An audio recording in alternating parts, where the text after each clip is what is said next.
So welcome everyone, and thank you for joining us. I think I know everyone on the line, so I will save my personal intro. But I do want to say thank you all for joining us here, and a special thanks to Lance for joining us and making some time to answer questions on the video that we posted recently. And also just to give a quick shout out and credit to Bill Betzenberg and Steve Schuyler for helping produce this video and bring this idea together, as well as the Ishmael Falls Conservation District, NRCS, and University of Idaho for their support in this. A couple of housekeeping things. I think we have a small enough group here and sound doesn't seem to be an issue so far. So we'll just keep it as far as conversation and asking questions and such goes. If it does become an issue with background noise, we may ask you to mute yourselves unless you're talking, but it doesn't seem to be an issue so far. If you do have questions or want to make any comments, a couple different options. One, just unmute yourself and go for it. Again, it seems like we have a small enough group here that we can do that without it getting too crazy. You can also go into the participants section should be at the bottom of your screen and click on raise your hand if you want to bring the question's attention to Cindy, or you can enter it in the chat and we can kind of moderate it as it goes. So all different options for asking questions. Again, for those who are just joining us, this will be recorded to make available for folks who can't join live. If you're uncomfortable with that, you can turn your video off or let me know. And I guess without further ado, just a quick introduction from Steve of Lance, who's our producer featured this week. So take it away, Steve. Thank you, Jackie. Well, as you know, I've had the pleasure of working with Lance for several years. And most of everything that I have to say on the introduction, all of you know. Lance farms on the salmon tract, a little different farming than the rest of you are used to. Third generation farmer. I know both of his folks, knew his maternal grandfather. He is a soil health champion, one of only 4 in Idaho. And when I say I work with Lance, the scenario usually goes something like, my phone rings, I pick it up, Lance says, hey, you want to come out and see what I've been doing? And I do, and I learn a lot. And he does an extreme amount of reading and thinking and then acting. And so we appreciate everything he does. We ask him to do a lot for us, and appreciate all of his efforts. So with that, we'll turn it over to Lance.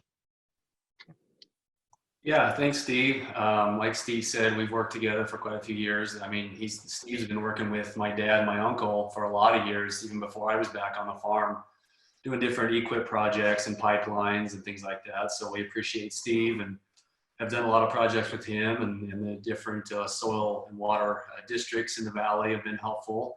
And yeah, so I guess we'll just open it up to questions. You probably saw the video, and yeah, corn's coming up. Some's up now. Other fields haven't come up yet, but it will be shortly once we get some more heat. And yeah, things are emerging well.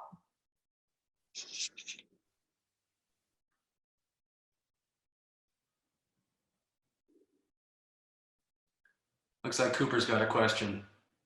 Yeah, I always have questions for you, Lance. Can you tell us more about the field history?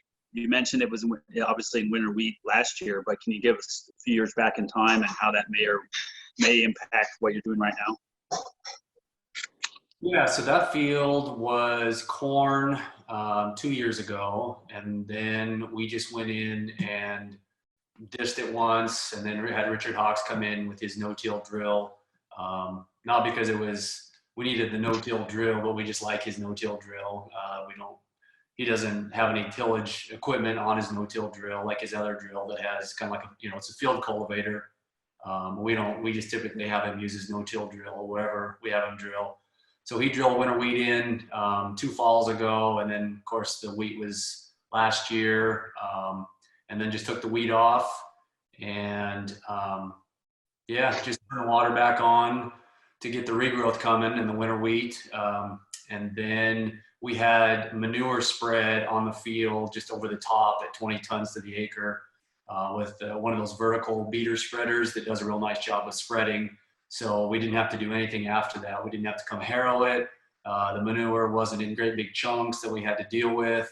And it was early enough in the fall that there wasn't much moisture that had fallen yet. So didn't make any tracks, you know, there wasn't compaction issues or anything like that. So we're trying to move kind of that way where we just, you know, turn the water on to the wheat, the volunteer wheat, get it going, spread manure over the top, and then it just sits there, you know, growing until the springtime when we decide to go out and spray it and terminate it, and then just plant corn right into it. So this is about the 3rd year we've done this, and it seems to work really well. Bill, did you have a question, or you had your hand up? I did. Lance, you guys do a little different harvest. I was kind of impressed with how even the volunteer grain was. Could you talk a little bit how you harvest, and then what do you do? Do you run a chaff spreader too, or not? Yeah, so when we first started no-tilling into the wheat residue, the first year became really apparent that those chaff rows were causing us issues. The corn would emerge fine, but it would be shorter. It was smaller. It was behind because it was planted in that cooler, wetter soil that the chaff row was sitting on.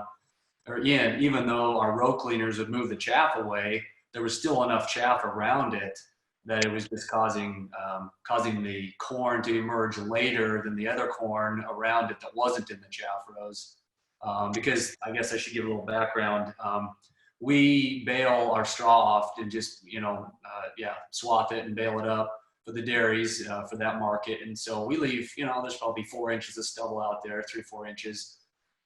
And so then we would just come in and plant right into that.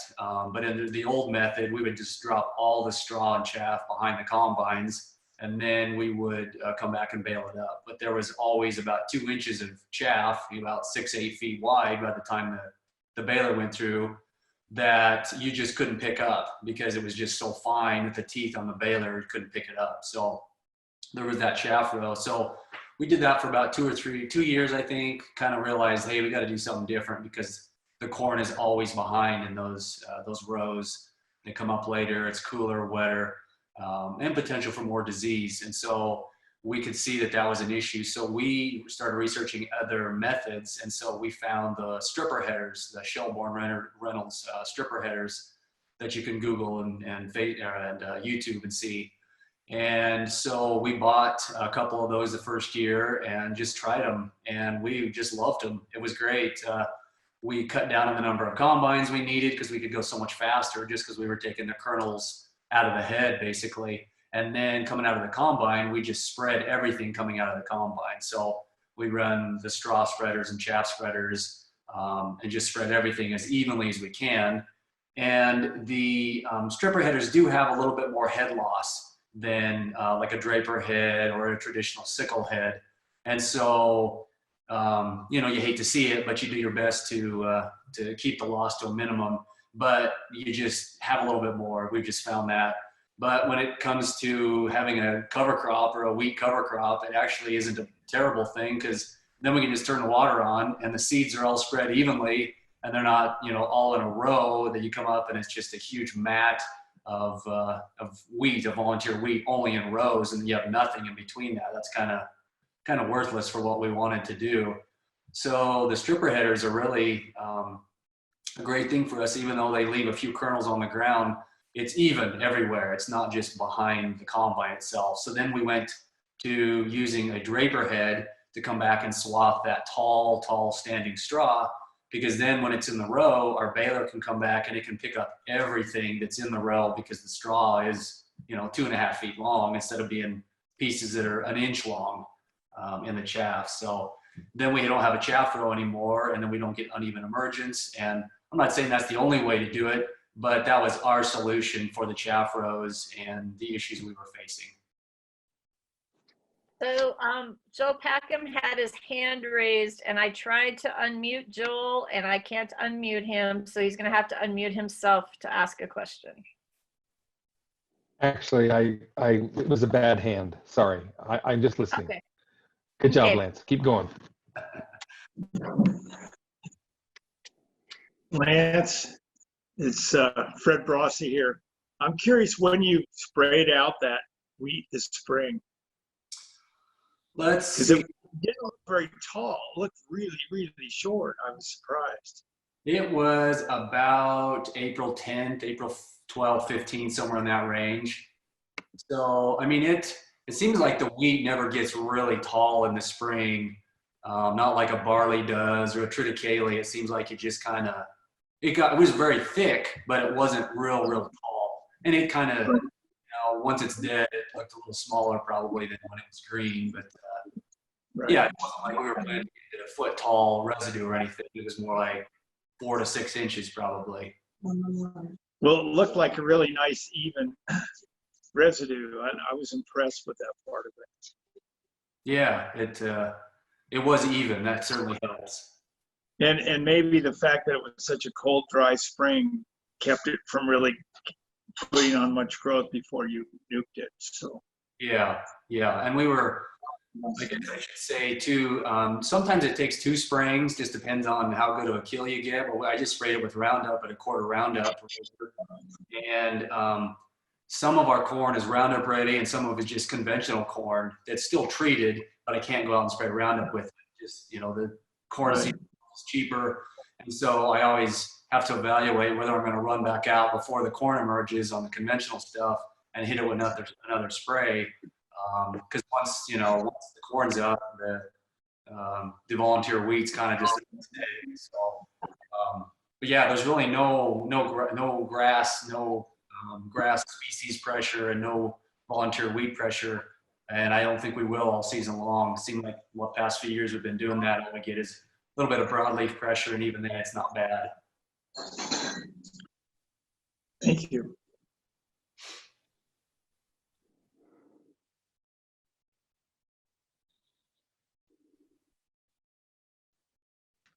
I'm curious whether you've noticed any differences in pest pressure, like following a grass with another grass, following wheat with corn, whether that's been an issue for you at all. I know you mentioned that you've actually had to spray less for insects when using this, but I was curious if you could speak specifically to that rotation. Yeah, we really haven't. We haven't had any pest issues following the wheat.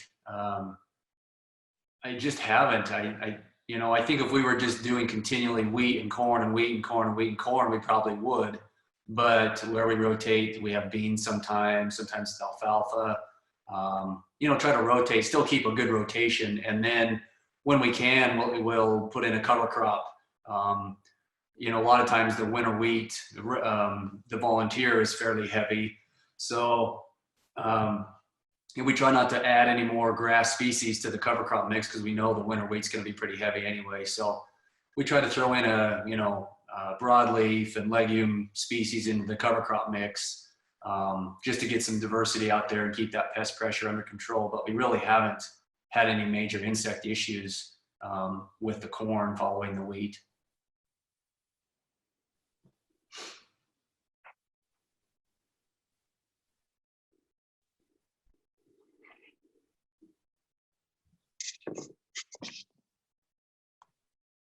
So Lance, can you talk about your cover crops? What kind of mixes you do use, after what crops you use them, and how you terminate them? Yeah, and I'm definitely not a cover crop expert. Seems like we try a mix, and then there's certain things we didn't like in it, or certain things we did, and then we, try to tweak it. I think Cooper probably knows a lot more about the cover crops than I do, but typically we just do it after wheat or barley, just because we have enough time in the fall to get it established and, get some growth on it.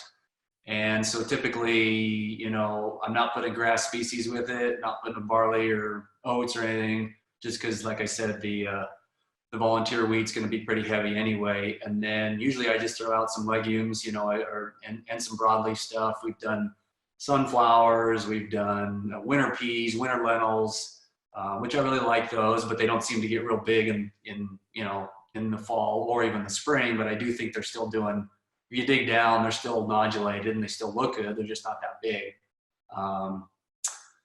So yeah, we've tried some kind of off the wall ones that I wouldn't do again. That seemed like they work better in other places. Like we tried some sun hemp in a mix, and I didn't really, you know, some of this stuff probably works great in other areas, but maybe not in our climate. But so yeah, we're just kind of sticking with the basic stuff. Put in 4 or 5 different things of our favorite things, like the winter peas, winter lentils, and things like that. And then typically just spray it out with the herbicide spray that I would terminate the volunteer wheat with. So just hit it with Roundup. And I've used some broadleaf chemicals before to get the cover crop killed a little better.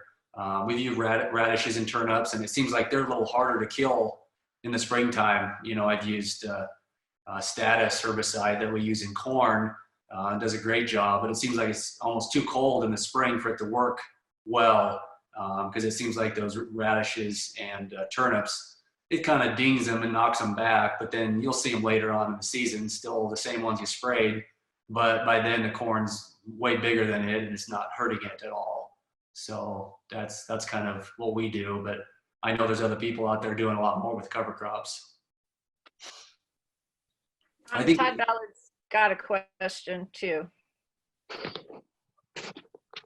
Yeah, I was going to ask Lance about the down pressure on his drill or on his planter. Yeah, it's just like kind of what we use and how much pressure we got to have. Yes. Yeah, so I guess that's one, it can be a challenge where if the ground turns dry, you've probably seen this too, Todd, that if the ground gets dry, then you just have a heck of a time getting the drill or the planter or whatever you're trying to do into the ground. So we have to be a little bit careful about that. Like this spring was so wet. Last spring wasn't a big deal. You know, it was wet enough. We were getting rainstorms enough that we could just go out and plant and it wasn't an issue. But if the spring is dry and you have a cover crop out there, then obviously it's sucking moisture out of the ground. And we had to pre-water all of our no-till fields this year because it was dry enough that we wouldn't have been able to get the planter units to go in the ground. I think if we'd had, because our planter's it's a 3-point on a 3-point, and so it's a fairly heavy planter being 24 rows. But when you add up all the down pressure it takes to get it into the field, then we actually can raise our bar clear out of the ground, off the ground. The wheels aren't even on the ground on the planter. And so it raises up so much that it'll kick itself off because ours has switches on it that'll turn off the row units when you raise it up at the end of the field so you're not planting. Well, when you need so much down pressure put in the ground, it'll actually raise the bar up enough, it'll trip those switches and will kick the planter off. And we've had skips out in the field occasionally where it was hard enough that it kicked the planter off and we didn't realize it until later, and then you see it. And so you'll learn from it. But anyway, we had to pre-irrigate all of our no-till fields to get down pressure enough to be able to go in the ground well. And we use Delta Force. It's a precision planting hydraulic down force. So it's taking readings throughout the field, many times a second and trying to maintain the downforce level that you set it at. So it works well. Not cheap, but it works well, and that's what we use. So it does take a fair amount of down pressure depending on how much moisture is in the soil. Thanks.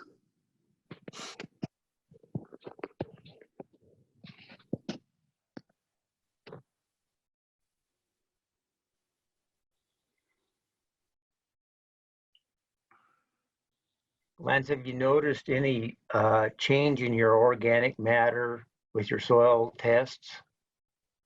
Yes, organic matter has been raising. I have to look back over the years, probably the past 4 or 5 years to kind of get an idea. But, it's incrementally going up. And, we're not completely no-till. because after the silage corn, we'll go in and till it, once or twice, because just the ruts from the trucks. And, if you get some rains right when they're trying to go, they stop as long as they're getting stuck. But as soon as they can go again, they're going again, even if it's, on yours. So you can't stop them. And so, yeah, I mean, that's obviously not as good as just being completely no-till, but I think it's better than nothing, what we're trying to do. So, and introducing the cover crops and that kind of thing. So yeah, the organic matter definitely has gone up.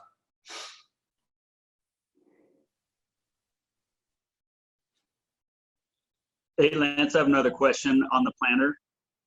Sure. I'll admit to not being much of a corn planter aficionado. Is that just a standard fancy new corn planter, or is that a no-till specific setup you have there? I think you can make any planter, or most planters, a no-till type planter with a few attachments. I don't think you have to go spend a ton of money, sell your old planter and get a new one. I think you just, need to target which attachments you want to use, and if you can get enough down pressure, to do what you want to do. And so when we ordered we bought a new planter about 3 years ago, and we ordered it as a company that basically puts them together how you want them put together. So you tell them, I want this brand of row cleaner up front, and I want, this brand of closing wheels at the back, and I want, this and that. You basically customize it, and they get it in, and they put it together for you. So they basically manufacture the bar themselves, and then you just tell them what you want on it, and they put it together that way. So, a few of the things that we did was we went with the precision planting clean sweep row cleaners, so that you could use from the cab, you could just raise them up out of the way when you didn't need them, or just let them float through the field, move a little bit of residue if you want, or if you got, in our case, if we have like heavy manure that we want to move a little bit to the side and get down to the soil, then we'll put a little down pressure on. And then we went with the narrow gauge wheels instead of the wider standard gauge wheels, just because then it follows behind that row cleaner in the path that it cleared, rather than being outside that path and potentially riding up over that stuff that you were just moving. So we went with the narrow gauge wheels, and then we went with the notched closing discs at the back, closing wheels at the back, to be able to close that trench up, because, as you get more of that structured soil and more of the volunteer weeds and any other, cover crop that you have out there, you just have more, it's just more soddy, soddy conditions and more structured, more root mass there, that we couldn't close it with just the rubber wheel. So the notch closing discs really do a great job of getting the seed trench closed back up. So I guess to answer your question, we ordered it in the way we wanted it, but there's a lot of planters out there that you can just add some attachments or change attachments and make it a no-till planter. Thank you. So I'll jump in here again unless someone else wants to, but what do you think are the three, here's a toughie, what are the three biggest hurdles you see to this practice becoming more widespread in our region? I think a lot of people are just comfortable kind of with what they've been doing. And I think it's in any industry, you just kind of, get comfortable with what, I think in farming especially, it's like, hey, this is what grandpa did. This is what dad did. This is what I'm going to do. It's proven, especially if, your grandpa and your dad were successful at it, and, we're successful at it. And so I just think, part of it's just our own minds, not allow us to think out of the box and think what else we can do. But I guess I just, once you present me with the evidence that, hey, this is better and here's why, and if I believe you, then I'll try it. So that's kind of what happened with the no-till stuff, and it's kind of just the soil health, and it made sense to me why it would work, and certainly there are challenges to it, but I think it's great. I love it. I love doing it. So I think one of them is just, this is the way it's always been done. And I think people think it costs a lot of money to switch over, but I don't necessarily think that it has to. I mean, if you've got an existing planter, then make it work, I think, and try it on some small acres until you get comfortable with it. And you guys know that. you guys are always trying new stuff.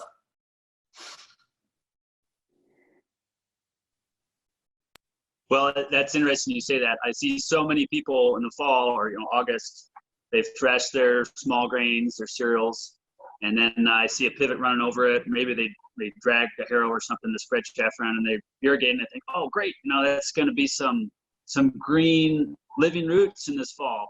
And I come by a week later and it's all been disked. They grew the wheat to germinate it and kill it, and they terminated with the tillage piece, and that's how they do it. That's just their program.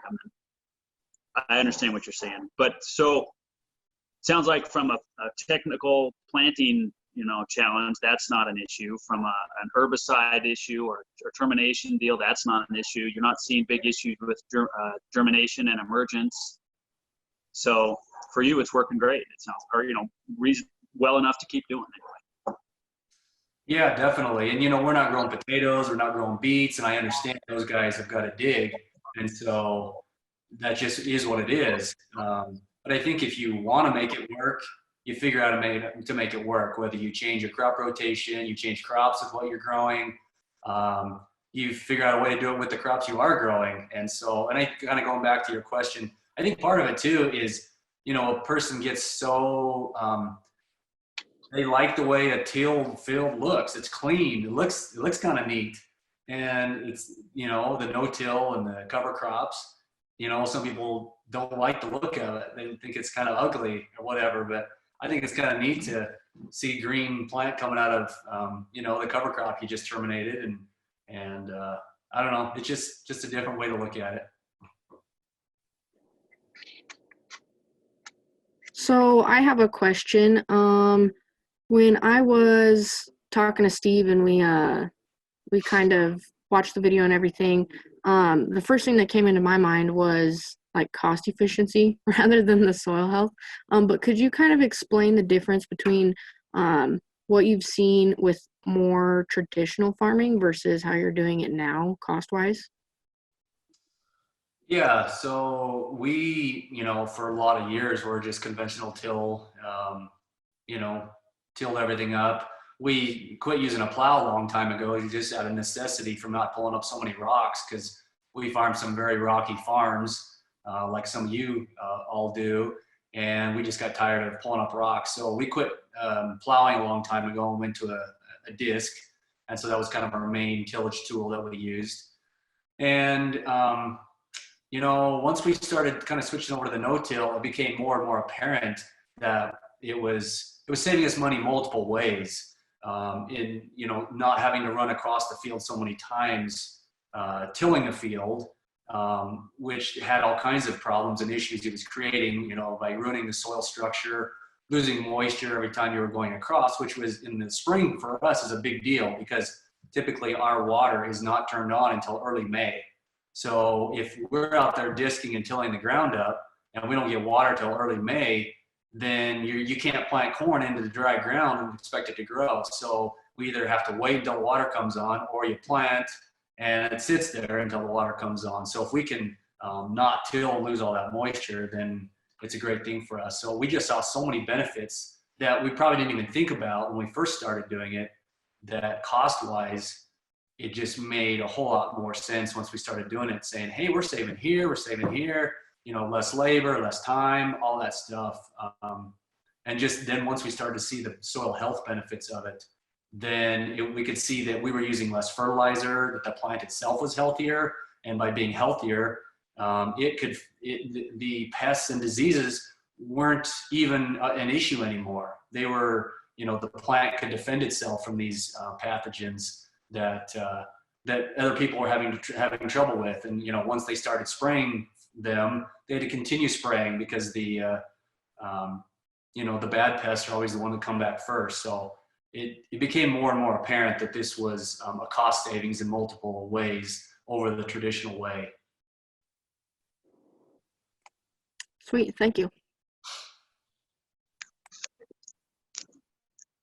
Lance? Yeah. Have you documented the water savings? Since I know that's a huge concern for salmon track. I haven't documented it. empirically, but I probably should. I should probably keep track of how many irrigations we use. You know, on the no-till stuff, we got some organic ground that's up on a different farm, and it's a little different climate, so it may not be a great comparison.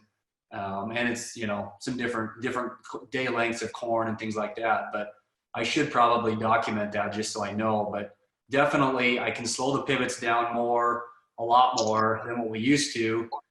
Because in the old method, we would dam or dike it, and then I'd always just be worried that, hey, are we putting on too much, that we break the dikes, then it starts running, and then you've lost it all. So now I don't even worry about it. I just put it on a lot heavier, easier on the pivot, all that kind of stuff. So I know it's saving me water because I can go longer between irrigations and still dig down and find good moisture on the no-till stuff. Well, I remember when we were out at your farm 2 years ago, and you were talking about how that no-till field had just allowed you to put on a half an inch, and I was thinking, oh my God, if I put on a half an inch, half of it would be in the air, and you were having, you know, runoff at anything close to that. So I'm assuming now you can put on an inch or something on these fields. Or, I mean, that's huge right there. Yeah, So, that's right. And some of these rainstorms that have come through just in the past few days, we've got a field that's no-tilled into, you know, wheat residue right across the road from a neighboring field that's conventionally tilled. And when the rain came down hard, that conventionally tilled field basically was all sealed up. You know, it wasn't taking all the water, and the water would run down to the low places. And I don't know how much rain we got, but during those heavy rainstorms, there was no water that left my field. And you've seen it before. I mean, you do the same thing, that it just goes in. That residue protects that rain, or protects the soil from that raindrop impact, and just goes in the soil. You've got all those root channels and worm channels, and I don't even worry about runoff anymore. It's not even an issue. It just makes it so much easier management-wise to not have to sit there and just constantly, hey, am I putting on too much water? Are my dikes breaking? All that stuff. well, I got to tell you, I was pretty excited by what you showed in the video, and all I could think was, not that I'd want to use it, but if there was an organic version of Roundup, I would definitely adopt what you're doing, because I just hate all this tillage, especially this year where it's dry. It's just miserable. So Yeah, and we have some organic ground too, and it just pains me to go out there and till the snot out of the ground. well, I try and avoid that, but it's you still, one pass tillage is too many. So Yeah. as far as I'm concerned. So anyway, I congratulate you for making this work, and you know, I wish it would be adopted whole hog around this valley. But I suppose the other issue is a lot of guys still don't grow small grains anymore because they don't see any money in it. And I would think that the money in it is not the profit from the wheat. It's the soil saving, soil health. It's everything that it does for your next crop. So that's how I would interpret it. Absolutely. I think you're right too. And I think I see, you know, on some of these farm forums and farm boards that are nationwide, you see guys saying, yeah, I'm putting wheat back in my rotation because they were just a corn and soybean grower. And now they're seeing the benefits of adding wheat in there just for the soil health part of it. So I think you're right on. Well, keep it up. Looks good to me. I'm excited to see your video when they come visit you. Well, you better just come and see it happening. Hey, Lance, you another got question. Oh, sorry, go ahead. on Joel and Bill. I was wanting to know, next week, we're going to see Cooper and Fred, and then after that, Todd. I was just wondering if Cooper or Fred could give us a little tease of what we're going to see, so everyone will make sure and stay tuned and stuff. And Todd after that. Okay, Bill. Cooper passed it on to me because he's still eating the sandwich. But so what we are going to do, whether it works or not, we're going to do it, is we will be rolling a rye crop in 2 different fields. I don't know how much of it's going to be on film, but with a roller crimper to plant pinnos into directly behind the crimper. And, you know, we don't know, we have to figure out the field moisture that we need to make this work. And the rye's not quite ready to roll. It's not quite enough maturity, but we have a guru helping us, and hopefully he will get our timing right. So that's our program. And right next to one of these fields is a conventional tilled bean organic pinno field, which I'm just struggling with right now to get the residue working. Even though I've been watering it this spring, it's still too dry to be working. So, you know, if this no-till rye thing works, I'm all in, because I just hate these kind of dry, windy springs. They're just terrible. So that's what you'll be seeing when we finally get around to it. I can hardly wait to see it. It's going to be fun. Todd, are you still here? Yep, I'm still here. I'll be planting some pinto beans into some no-till and cover crop fields. So Looking forward to it. all right. So Todd, what are you going to do to terminate that cover crop? It was sprayed a couple of weeks ago. So hopefully I might have to go back in and touch up a few spots, but hopefully I'm just going to drill right into it. I've got my chemical on, and we're just waiting for some warmer days. Right. What species do you have in your cover crop, Todd? I had triticale, peas, vetch, and that's it, I think. Okay. Did you seem to get a pretty good kill? Yeah, not too bad. In spots, me and Brad were talking about this morning. And these new sprayers, they're great, but I think the manufacturers tout how fast they can go, and I think they need to slow down a little bit sometimes. Did you use Roundup?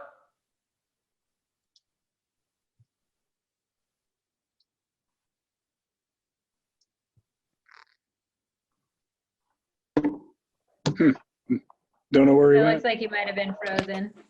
Oh, it was Roundup 2,4-D and ammonium sulfate. Okay. This is Brad. I've got a question for Lance also. You mentioned forums and other resources that you tap into. Can you give us your favorite ones so people can maybe go to those? They are good resources. Yeah. I guess I really, Ray Archuleta was one of the first ones I kind of found online, through NRCS. And then, recently I've been, this winter, I went to that Christine Jones meeting over in Burley, that soil health meeting over there, and she was pretty eye-opening, and that was interesting. So her and, let's see, Elaine Ingham, she's online also, YouTube. It seems like you kind of find some of these people and then they talk about somebody else. And so you go to their stuff and it's just this big rabbit trail. You just keep going down the hole and learning new things. And you think about, oh, I want to try that. I should try that. Like Keith Burns, Green Cover Seed, they've got some great info out there. Those, and then just other people on some of these new ag talk and things like that you just pick up little things from that are interesting in other parts of the country that they're doing that we've never even thought of out here, or maybe we have but just never tried it. So those are, I would say some of those are my favorites. I haven't been on New Ag Talk for a while. I need to go back.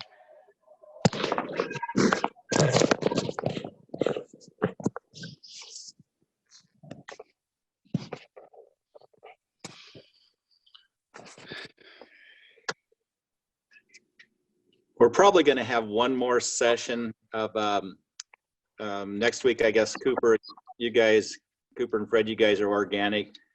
Jackie and I went out to Joslyn's and they saw, well, Jackie, you want to talk about what we saw out there just real quick? And we'll probably have a little mini segment on that. It was really, really interesting and kind of something a little different.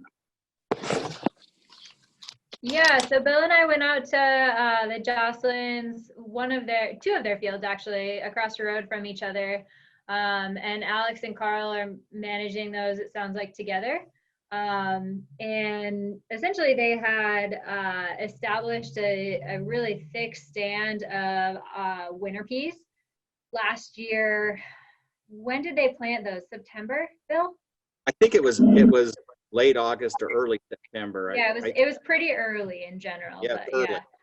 So they had gotten a little higher than knee-high stand of thick peas, and were cutting it down and then incorporating it, disking it into the soil. And so we got some really good photos and had a good conversation with those guys about what they're doing as far as their management goes, and they'll be planting beans into that this year. And then they have been following that up with barley the following year, and still getting some of that residual nitrogen and residual fertility from the beans even 2 years previous. So yeah, we're going to be doing some soil sampling out there and seeing what their soils are looking like in response to that high nitrogen input at the beginning of the year with the pea residue. So excited about that. So a lot to stay tuned for. For sure. And please, this is an evolving program, and we want to make it useful for you all. And as you have any feedback or input or suggestions of things to do, to not do, please feel free to reach out. Most of you have my cell phone number or email at least. So feel free to reach out, and I'm happy to entertain or converse about that. So.